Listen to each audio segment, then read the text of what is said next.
Welcome to Healing, Hope, and Health, the program proudly brought to you by Hospice of Washington County. I'm Bernadette Wagner, the Community Outreach Coordinator for Hospice. Today, I have the privilege of introducing my colleague, Shelley Steiner, who as the Director of Strategic Initiative is always on the front lines of developing better ways Hospice of Washington County can better serve our community. Shelley has been working on a new initiative called Life Care Washington County, and she's here today to explain its services and clarify how it differs from hospice care. Welcome, so glad you could be here. Thank you, Bernadette. I'm so glad you were able to make it. Shelley, what exactly is Life Care of Washington County?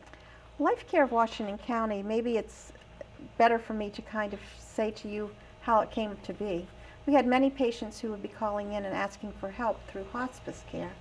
And what we realized with those patients is that sometimes they weren't ready for hospice care, but they still had issues. They had things that they needed to have managed. And so one of the things that we realized was because of this gap of care, that we could use our same expertise that we use with hospice for people who are not terminally ill, but perhaps have a chronic disease management issue. So this started just a little over a year ago, right? Yes, about a year ago we opened our office. It's in the Trilogy building off Eastern Boulevard where Capital Women's Caring building is. Most people know that because of the big sign. And we're on the second floor of that building. Okay. How has it grown since that 1 year? How many patients are you serving? Since that year, this first year, we were seeing people primarily in our office. Right now, I'm not sure how many patients we have. I know last month we had 38 new patients. We are growing by leaps and bounds. We now have 3 nurse practitioners and also Dr. Baker, who's our medical director. And with that team, we are able to go anywhere. If the person can't make it to the office, we can also go to a facility where they might be residing, or we also can go to their homes if they aren't able to make it to the office. So if I understand this right, Life Care is a program where you're going in and doing consultations to address pain management and ease suffering. Do you work in connection and collaboration with the patient's primary care doctor? How does that part work? We do, and the primary care physician is the one who actually gives us the order. And it is similar to what a primary care physician would do if you had chest pains, and he might refer you to a cardiologist. Okay. So it would be the same kind of thing. So this is a referral. It's a referral. Okay. And we're a specialty service to manage pain and symptoms. And when I say pain and symptoms, symptoms can just be that you are confused with everything that's going on with your disease process, and we can help sort that out. Okay. It could be that you have actual physical pain, emotional pain, something that's kind of interfering with you having the highest quality of life possible. Okay, that sounds great. And this is actually, Life Care is, when you say it's a specialty, it's a palliative care specialty. Is that correct? It is. Right. And tell us a little bit about what palliative care encompasses. Palliative care is just any kind of practice that improves the quality of life, alleviates suffering of any kind. And that suffering isn't always just physical. But palliative care, it comes alongside and softens or comforts, and that's what we do. So of course we do a lot of that in hospice. Hospice is a specific time period of terminal illness. These people are not terminally ill, but they still have things that need to be managed. For example, there might be a person who's going through chemo, and he's aggressively fighting his cancer. But side effects of that chemo sometimes create in a patient a desire to give up because they just can't handle the symptoms.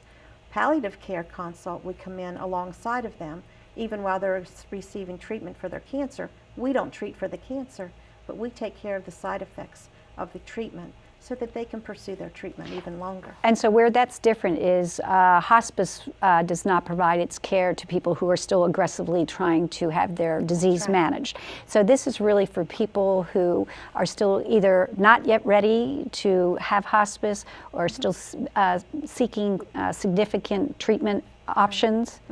And nothing prevents you from having palliative care while you're doing everything else to fight your disease. And is palliative care medicine recognized and covered by most insurance companies? It is covered by most insurance companies. We bill just as any other specialty practice bills. So if you have Medicare, Medicaid, we bill Part B of Medicare. Most insurances, we just bill normally as if you had gone to see a cardiologist. You went to see your palliative care specialist. Okay, so you mentioned that palliative care, when you were giving your example, you mentioned that the nurse practitioners and Dr. Baker go out and they would treat somebody with cancer. Who else, what other kind of illnesses do the patients they see have? I would say most of the people that we see have some kind of a chronic disease process. COPD, perhaps they are seeing a pulmonologist, maybe they are seeking cancer treatment. It can be anything that is not providing, that is allowing you not to have the full quality of life that you're used to having. So basically, this life care, this palliative care specialty is providing a stopgap measure that's existed in our community in the care continuum. So between healthy and hospice care, you have this middle ground, and that's filling that space. That's right. There's this gap. So when we were very young and we're healthy and everything's working right, we don't need anything. But when we start to get those disease processes, it could be diabetes, it could be COPD, whatever it is, we have this period of time. We're not dying, but we're treating our disease, we're following our doctor's order, but there's that gap of time. And as you start to decline and the symptoms start to take its effect, that's when palliative care is best used. Okay, and it's by referral from a physician. It's not something that somebody can call in for, correct? They can call in, but what we'll instruct you to do is either we'll ask you if you want to call your physician, or we can call them for you. So we'll make it as easy as possible if you call in with a referral for yourself or a loved one. Well, thank you so much for being here today, Shelley. Thank you. I learned a lot today, and I hope you did too. Life Care of Washington County is a palliative care practice created to manage symptoms and ease suffering of those not eligible for or interested in hospice care. Those interested in learning more about Life Care of Washington County are invited to attend one of the following educational workshops: Hagerstown Community Life Center on Wednesday, October 19th, Boonesboro Community Life Center October 20th, and Hancock Community Life Center October 26th. All the programs will be held at noon, and a light lunch will be served to all those who are RSVP at least 2 days in advance. If you would like more information, please call 301-671-2171. Stay with us, we'll be right back. I'm the hometown favorite. I'll outsmart you. I will beat you. I'll be surrounded by fans cheering me on. There's no place like home for fighting cancer. My turf. My time. My team. Expert care, close to home. The John R. Marsh Cancer Center at Meritus Health. I've been working with Linda McCallum now for 20 years. The people in the office are very knowledgeable of what they do, and they're also very caring and customer-oriented. My little granddaughter, when she says, "Pappy, I love you," that's just so precious. If I wouldn't have had the hearing aid on, I wouldn't have heard it. Let McCallum Hearing Center help you rediscover the sounds of your life. Welcome back to Healing, Hope, and Health. I love hosting this program. It affords me the opportunity to meet many interesting people, all interested in sharing their unique talents as they seek to make a positive difference in the community. Today, I have the pleasure to introduce Cynthia Fralahan, an artist, an activist, and an art historian who also serves as the president of the Bodice Project. The Bodice Project is an exciting and sensitive sculptural exhibit that focuses on breast cancer awareness and inner healing. Cynthia Fralahan joins us to talk about the Bodice Project and the program she will be presenting at the Hagerstown and Boonesboro Community Life Centers in October. Welcome, Cynthia. Thanks for being here. Thank you for inviting me. You're welcome. Can you tell us just a little bit, maybe give our viewers a brief history of the Bodice Project, how it got started, what was the reasoning behind that? The Bodice Project started 3 years ago.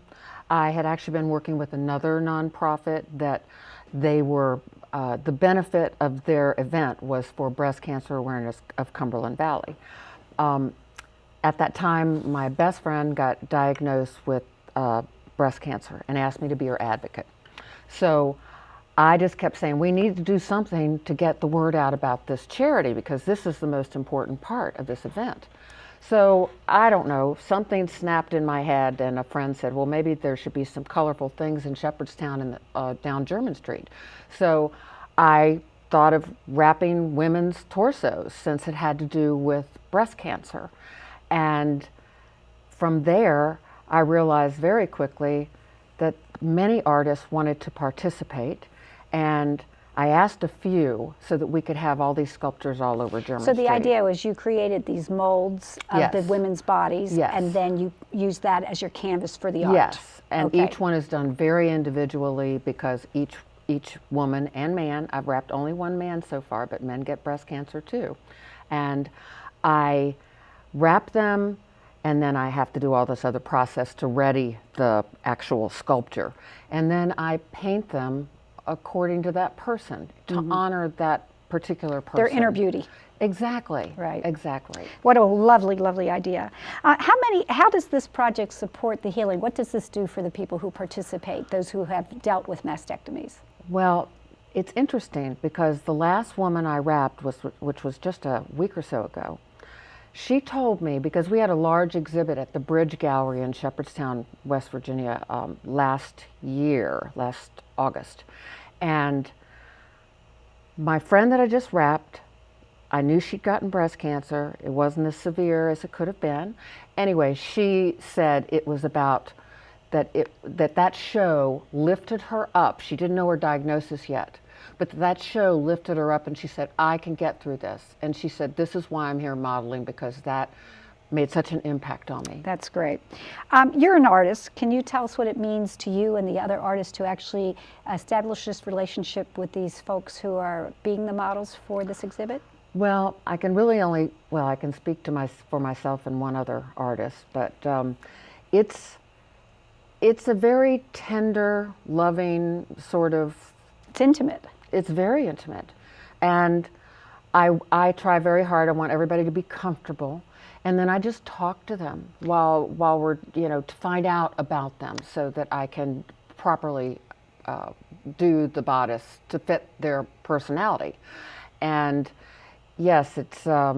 So it's not only the actual making of the sculpture that is intimate work, it's talking with them and really finding out about them and having them share their life stories so that you can reflect that in your art. Yes, and we Yeah. also interview, they're all anonymous, the models, but we interview them. So the exhibit has large quotes on the walls, and then the sculptures.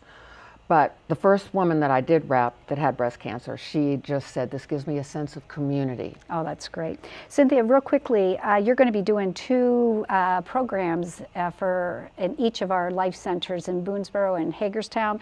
They're going to be in Hagerstown October 3rd at 1 and October 5th at 7. And then on October 10th in Boonesboro at 1 and October 13th at 7. What will participants expect to see? What should they expect? What will your presentation include? Well, I plan to bring one or two of the sculptures, and then we have a PowerPoint presentation, and I just give a talk about why this whole thing happened, because doctors can heal you from cancer, but that does not address the inner turmoil and scars. Okay. And so this is about the inner healing. That is Perfect. the entire purpose of it. That's perfect. And I know you have a big event, sculpture exhibition. When will that take place? That will be October 27th, and it's at Shepherd University at the President's Home. It's called Pope-a-Deacon, which is right next to the big new art centers. And it's going to be very exciting, and we're really looking forward to it. We were invited to do this show. And it's open to the public. Yes, it is. Thank you so much for being here today. Thank you. I'm grateful to Cynthia for being on today's program, for her willingness to share the Bodice Project and to share the Bodice Project at all these different locations. If you would like to attend any of the Bodice Project presentations at Hospice of Washington County's Community Life Centers, give me a call at 301-791-6360 and think about attending the event at Shepherd University. I'll be right back after this short commercial break. People don't realize it takes a lot to care for a family member in your home. John's dad was very headstrong, so I think that was a lot for him to get over and try to come to terms with that he had terminal illness. I would recommend everybody to get hospice involved at the get-go. When you first learn about it, get it set up. It's going to make it, I mean, it's terrible what you're going through already, but it's going to make it easier for you in the long run because we couldn't have done it without them. Call Hospice today. Hospice of Washington County, when time matters most. From the smallest item of jewelry to the largest ceramic elephant, every 10,000 Villages handcrafted product makes a remarkable journey. All over the world, our products travel similar paths, over thousands of miles and years of artistic tradition. Our handcrafted gifts represent work that builds villages and sustains souls. They are the dream of a better life made real. Every product is a miracle.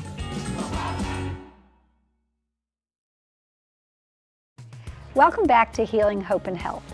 The staff at Hospice of Washington County works as a team, each doing their part to provide the highest quality of care for those nearing the end of life. Today's guest, Sarah Smith, will shed light on the crucial role nurses play. Hospice nurses are frequently considered the face of the organization, but they are so much more. They are also the hearts and hands of the organization, committed to providing quality nursing care, emotional support, and education to patients and family members. Sarah, who is a lifelong resident of Hagerstown, obtained her nursing degree from Hagerstown Community College. She says of her work, quote, "I love working for Hospice of Washington County. Its mission is to serve the people of this wonderful community, and I get to be a part of that," end of quote. Sarah joins us today to give us a glimpse into the typical day of a Hospice of Washington County nurse. Sarah, thanks for being here. Welcome. Thanks for having me. Sure. So Sarah, you are a part of an incredibly compassionate team. Maybe you can just tell our viewers a little bit about the different team members that you serve with. I am the face of hospice, usually the first person that people meet. Because you're with admissions, right? Admissions, right. As an admissions nurse, I go into the homes, oftentimes explaining what hospice is doing for the family and the services that we provide. I also do the enrollment process and an assessment. Then after that, the patient is assigned to a nurse who will see the patient on a regular weekly basis. So I'm usually the first face of hospice that is there. Okay, and you work with a nurse, and who else is on the team? A social worker? There's a social worker. There is a nursing assistant. We also have the bereavement team that steps in. We have, like you mentioned, the social workers as well. We have spiritual care department, and then the medical director who oversees it. So it's a definite team effort. And of course the volunteers are an important part of that team too. Volunteers as well, yes. That's great. And how many patients on an average day do you see? I can see 3 or 4 patients a day usually. I will go into the homes and either give people information about hospice. I could be doing admissions. I could be working on medical records to get people eligible for hospice. So a variety of things. Okay, and so that's what you do as a nurse. What about the nurses that are the direct patient care? What does their day look like? They are assigned, there could be anywhere from maybe 15, as many as 20 patients that they are assigned for a caseload. Not on a day? Not on a day. Okay. That would be their whole caseload. And they would go into the patient's home and they become very intimate and familiar with the patients and the patient's family. And they work very hard to make sure that the patient is made comfortable. We look at symptoms. Just a lot of things go into caring for the patient. And they do pain management? Pain management, yep. I guess they do that in connection or conjunction with the nurse practitioners and the physician, correct? Correct, yes. Yeah, that's great. As a hospice nurse, have you participated in any of the My Wish programs, or do you know of any of the other nurses that have? There is, I have not participated because I do admissions, so I see people once and then I move on to the next family. But the My Wish program, the case managers will often ask if there's a final wish that they have. They bring that back to hospice and say, what can we do to make this wish come true? And it's very exciting. Once in a while, a patient will say to me, or a patient's family member will say to me, there's one last thing that my mother or my grandmother or my aunt wants to do. Could you be a part of helping us make that happen? And do you have a favorite wish that you that's made you happy? I don't really hear too much about that. I do later in the meetings, but not necessarily. As they're going on. Yeah. Right. Yeah. Right. Okay. I assume that the nurses that deal with patients day in and day out really get to know those families, and that's very rewarding. But I also imagine it's kind of difficult work. What do you think that is helpful to the nurses and to you in your role going into meeting these families? What buoys your spirit and enables you to keep giving? That's a great question. People will say to me oftentimes, how do you do this? And at the very core, nurses, they love to help people, and that's what we do. We help. So as an admissions nurse, you get a very specific sense of, I'm helping here, I'm doing something to help. You look at the patient and you're able to assess their needs and what they are going to need in the future and get to be a part of them heading into this final phase. And it's just such a honor and a privilege to be a part of that. I imagine it takes a great deal of willingness to be present to people and to really listen. It does. You do a lot of listening, you do a lot of active listening, trying to see not only what they're saying, but maybe what they're not saying as well, that you can dive in and say, I'm going to be a part of this, I'm going to help make this happen for you. Thank you so much for being here today and for sharing your insight. Thanks for having me, Bernadette. You're welcome. I'd like to thank Sarah for helping us to better understand the types of compassionate care she and the other Hospice of Washington County nurses provide on a daily basis. Mother Teresa, who was recently canonized for the compassionate care she delivered to the terminally ill, said of herself and others, quote, "The miracle is not that we do this work, but that we are happy to do it," end of quote. The same can be said of Hospice of Washington County's nurses. I'm proud to be their colleague and grateful for their service to our community. Stay with us, we'll be right back. Arbors Carson Jewelers has been your community jeweler for over 110 years. We have the region's largest selection of diamonds, designer jewelry, including bridal, gold, and silver fashion jewelry, and fine Swiss timepieces. We strive to combine quality, expert personal attention, and affordable financing to create an exceptional shopping experience aimed at exceeding your expectations. At Carson's Jewelers, there's something for everyone that will bring a smile to that someone special in your life. I'm the hometown favorite. I'll outsmart you. I will beat you. I'll be surrounded by fans cheering me on. There's no place like home for fighting cancer. My turf. My time. My team. Expert care, close to home. The John R. Marsh Cancer Center at Meritus Health. People don't realize it takes a lot to care for a family member in your home. John's dad was very headstrong, so I think that was a lot for him to get over and try to come to terms with that he had terminal illness. I would recommend everybody to get hospice involved at the get-go. When you first learn about it, get it set up. It's going to make it, I mean, it's terrible what you're going through already, but it's going to make it easier for you in the long run because we couldn't have done it without them. Call Hospice today. Hospice of Washington County, when time matters most. Welcome back. It's my privilege to introduce our next two guests. Katrina Kropp is the Development Director for the ARC of Washington County, and Renelle Fleury is the owner of Ballet and All That Jazz, as well as the Artistic Director for Dancing with the ARC Stars, Washington County's largest and most successful annual fundraising event. As you know, Hospice of Washington County is pleased to provide space in its community life centers at no cost to nonprofits, groups, and individuals who offer programs designed to strengthen and enrich the community. Katrina and Renelle join us to talk about a program that they will co-host intended to do just that. Their program will be held at the Hagerstown Community Life Center on Wednesday, September 14th at noon, and will highlight the ARC's history as well as detailed technical aspects of the dances that will be performed at this year's Dancing with the ARC Stars competition. Thank you both for taking time to be here today. Thank you. Welcome. Katrina, perhaps we could start with you. Maybe you could just tell us a little bit about the ARC's mission, some of the services it provides, and maybe tell us how many people they serve. Yeah, definitely. The ARC of Washington County has been part of Washington County now since 1952. Our mission, and it really guides everything we do, is to build bridges of opportunities for people with disabilities. So that means helping people to live a life of their choosing. We have programs that range from our youth programs that support people from about ages 12 to 21 when they transition out of high school or any of the other local programs, all the way up until our medical day program, which services people with more significant medical needs and more significant medical support. And how many people do you serve? Over 1,000 right now in Washington County, all the way up to Garrett County, Allegheny County. We service people as well. Okay, and for the last couple of years, the ARC has sponsored the most successful fundraising event. Can you tell us when and where this year's Dancing with the ARC Stars competition will be held? Dancing with the ARC Stars, it's our 5th anniversary, so we're very excited about it. It is October 15th, and it will be at Hager Hall Conference and Event Centers off Dual Highway.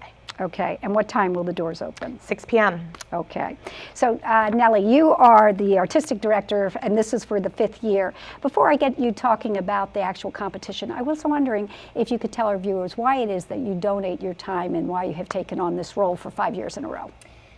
First of all, I'm very proud to be a part of this. It's a very exciting and worthwhile event. Through my love of dance, I'm able to convey that through the entertainment. So reaching so many people through dance and exposing the audience, as well as knowing that it benefits such a wonderful group of clients that the ARC serves. That's great. And it's also a tremendous role model for the girls that you teach every week. I hope so. Yeah. I think part of my job as a dance educator is giving back to the community, and this is one way that I can do that. That's terrific. And maybe you could just tell us a little bit, I've heard you say that it's always more enjoyable to watch dance when you know what the judges are looking for. So can you tell our viewers a little bit about what dances will be performed this year and and who will be dancing? Okay, perfect. So this year we have, for the past 5 years, we've done different dances. So this is the 5th year. So these are 3 new dances that we have not done yet. We have wonderful married couples this time, which is unique. We have Andrew and Tara Sargent, and we have Peter and Stephanie Bickford, and we have the lovely Bernadette and Matt Wagner. So the 3 dances I've chosen this year are the Viennese Waltz. The judges will be looking for grace and elegance as they perform counterclockwise around the dance floor. The second dance is a throwback to the 1950s with music from Elvis Presley, doing the Jailhouse Rock and Hound Dog and Blue Suede Shoes. The judges will be looking for different lifts and twists and turns. The last dance will be an African-style dance. Judges will be looking for energy and enthusiasm and personality. Okay, well, thank you for that. And I'm really excited because you all are going to be doing this, leading this program on September 14th at the Life Center. And you've partnered with Pretzel and Pizza Creations. Maybe Katrina can tell our viewers how they can attend the event and also how they can work that partnership with the restaurant. Definitely, definitely. So the program begins at 12 o'clock at the Hagerstown Community Life Center in downtown Hagerstown. And an hour before and an hour after that event, from 11 to 2, Pizza and Pretzel Creations have been kind enough to donate $1 back to Hospice of Washington County and the ARC of Washington County for every meal served. So definitely stop by there, even if you can't make our lovely event, but definitely stop by and get some delicious pizza and pretzels. Well, thank you both so much for being here. I'd like to thank Katrina and Renelle for being with us today and for their willingness to share their knowledge and expertise. It's quite obvious that Katrina and Renelle are passionate about supporting the ARC of Washington County, and that the ARC in turn is passionately committed to supporting and enriching the lives of those living with disabilities. I'm grateful for all that they do, and also grateful to Pretzel and Pizza Creations, located at 20 West Washington Street, for supporting both the ARC and Hospice of Washington County. I hope to see you all September 14th at their program, and also Dancing with the ARC Stars on Saturday, October 15th. Thanks for joining us for Healing, Hope, and Help. We'll see you next time.